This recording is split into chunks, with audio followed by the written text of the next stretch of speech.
देवियों एवं सज्जनों, जगदीश सोशल मीडिया नेटवर्क में आप सभी का दिल से स्वागतम, सुस्वागतम, सुप्रभात।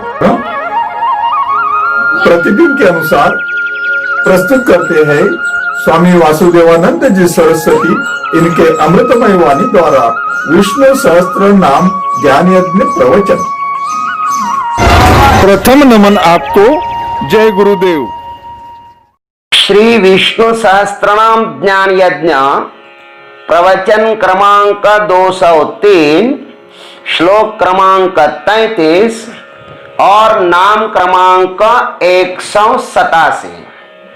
ओम त्र्यंबकं यजामहे सुगंधिं पुष्टिवर्धनम् उर्वारुकमिव बन्धनान् मृत्युर्मुक्षीयमामृतात् समस्त जन कल्याण निरतं करुणामयं नमामि चिन्मयं देवं सद्गुरुं ब्रह्मविद्वरं शान्ताकारं भुजगशयनं पद्मनाभं सुरेशं विश्वाधारं गगनसदृशं मेघवर्णं शुभांगं लक्ष्मीकान्तं कमलनयनं योगिभिर्ध्यानगम्यं वन्दे विष्णुं भवभयहरं सर्वलोकैकनाथं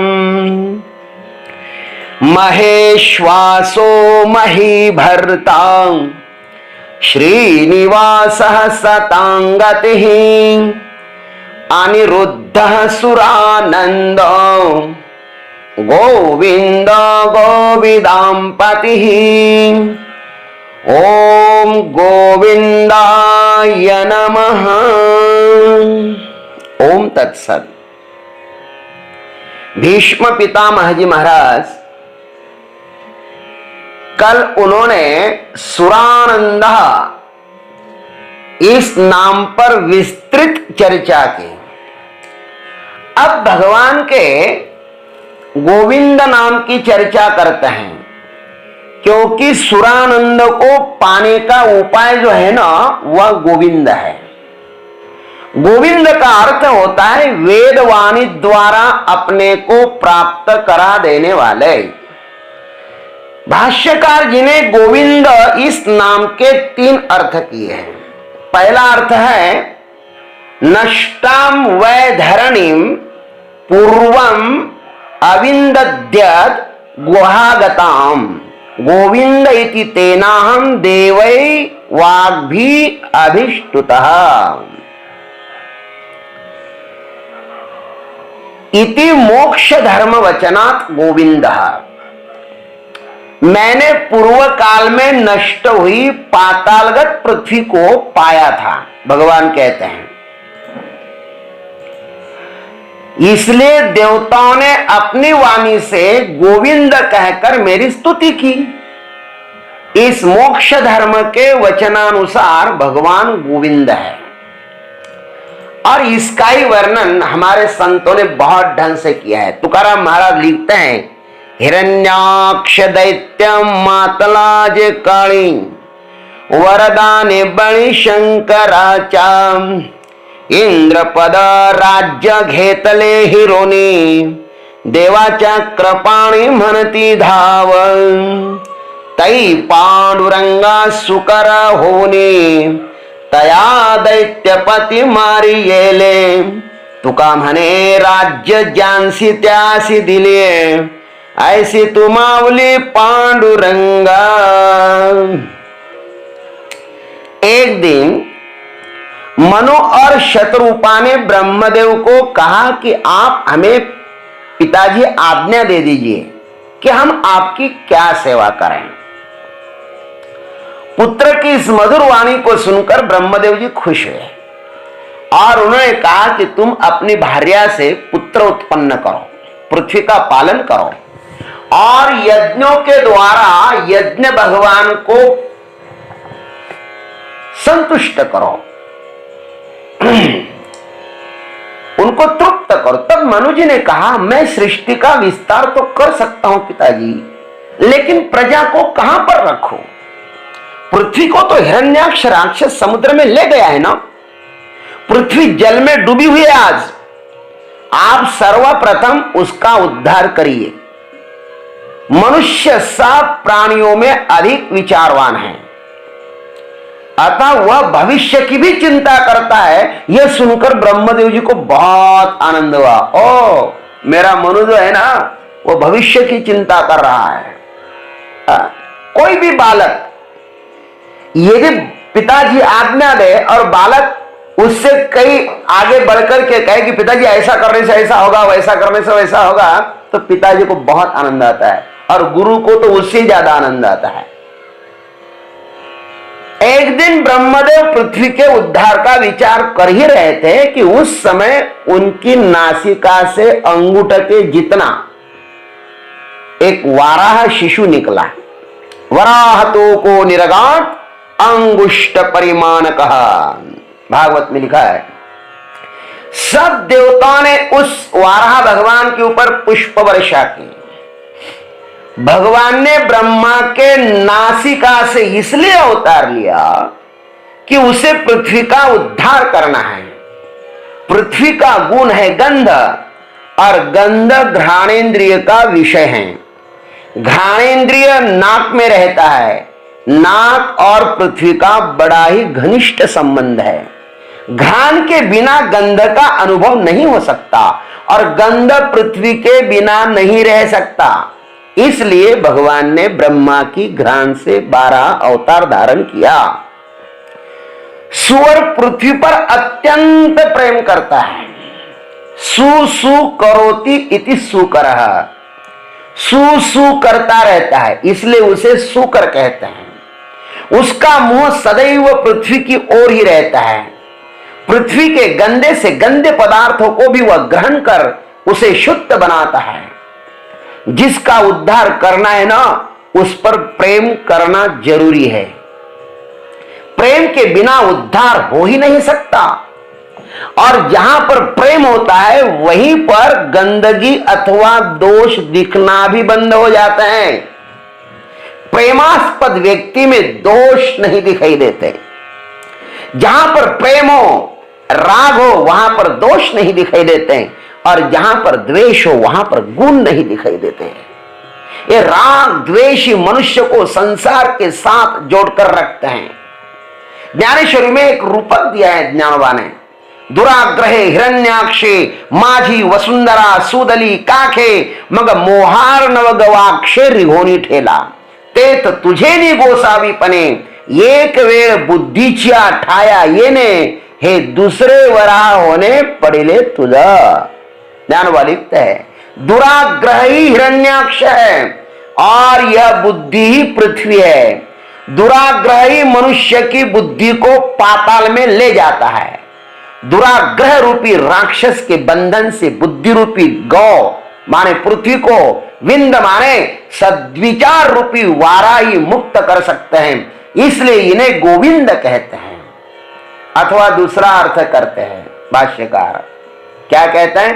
अहम किलेंदो देवानाम त्वम गवाम इंद्रताम गतः गोविंद इति लोकास्त्वाम स्तोष्यन्ति भुवि शाश्वतम्। अहम किलेंदो देवानाम त्वम गवाम इंद्रताम गतः गोविंद इति लोकास्त्वाम स्तोष्यन्ति भुवि शाश्वतम्। हरिविजय में आया है श्लोक। हरिवंश में इंद्र ने कहा श्री कृष्ण को कि हे प्रभु, मैं देवताओं का इंद्र हूं और आप गौओं के इंद्र हो, इसलिए भूमंडल में लोग आपको गोविंद कहकर आपकी सर्वदा स्तुति करते रहेंगे। ऐसा कहा इंद्र ने कहा भगवान को। अथवा भागवत जी ने भी कहा है कि भगवान ने गोवर्धन धारण कर गायों की, ग्वालों की रक्षा की थी। तो गोलोक से कामधेनु प्रभु को बधाई देने के लिए आई और साथ में स्वर्ग से इंद्र भी आए। और इंद्र ने प्रभु की स्तुति करते हुए कहा नमस्तुभ्यं भगवते पुरुषाय महात्मने वासुदेवाय कृष्णाय सात्वताम पतये नमः। क्या कहा? इंद्रदेव के द्वारा स्तुति हो जाने पर कामधेनु भी वहां पर आ गई और उसने भी कृष्ण की स्तुति की। उसके बाद कामधेनु ने अपने दूध से और इंद्र ने लाए हुए आकाश गंगा के जल से भगवान कृष्ण का अभिषेक किया और श्री कृष्ण को गोविंद नाम से संबोधित किया। और देवताओं ने नंदन वन से लाए हुए पुष्पों से गोविंद पर पुष्प वर्षा की। उसके बाद सब देवता गोविंद की आज्ञा से स्वर्ग को चले गए, इसलिए भगवान को गोविंद कहते हैं। और भाष्यकार और एक तीसरा अर्थ करते हैं, गौरे शातु यतो वाणी तांच विंदयते भवान गोविंदरस्तु ततो देवा मुनिभि कथ्यते भवान। यह भी हरिवंश का श्लोक है, भाष्यकार ने उद्धृत किया है। गौ यह वाणी है और आप उसे प्राप्त कराते हैं, इसलिए हे देव मुनिजन आपको गोविंद कहते हैं। गौ का ही देखो, गौ को क्या बोलते हैं? वेदवाणी कहते हैं। और परमात्मा वेदवाणी के द्वारा जो विंद, विंद माने जाना जाता है, भगवान वेदवाणी के द्वारा जाना जाते हैं। वेदैश्च सर्वैरहमेव वेद्यः वेदांत कृत वेद विदेव चाहम। समस्त वेदों के द्वारा मैं ही वेद्य माने जानने योग्य हूं तथा वेदों के तत्व का निर्णय करने वाला वेदव्यास भी मैं ही हूं और वेदों को तत्वतः जानने वाला भी मैं ही हूं। जो वेदार्थ को जानता है वह अंत में ब्रह्म ही हो जाता है। देखो, इसलिए भी उसको गोविंद कहते हैं। और भाष्यकार और एक चौथा अर्थ करते हैं, माने उसमें ये अर्थ जो है ना, ये छुपा हुआ अर्थ है। जिसने अपनी गो माने इंद्रियों को, विंद माने वश किया है, ऐसा परमात्मा गोविंद है। भगवान ने अपनी इंद्रियों को अपने वश में किया है। भगवान हजारों गोपियों के साथ तथा 16,108 अपनी धर्मपत्नियों के साथ क्रीड़ा करते हुए भी सदैव ब्रह्मचारी है। तुका मने नटधारी और भोग भोगुनी ब्रह्मचारी। इस प्रकार भगवान को गोविंद कहते हैं और गोविंद नाम में ये चार अर्थ निकल आते हैं। ये जो गोविंद भगवान है आपके और हमारे भीतर बैठा हुआ है ना, अंतर्यामी के रूप में, वह भगवान आप सभी पर, हम सभी पर कृपा करें और हमको भी इंद्रजयी बनाएं। क्योंकि जो इंद्रिय जयी होता है ना, वही तो परमात्मा का साक्षात्कार कर लेता है।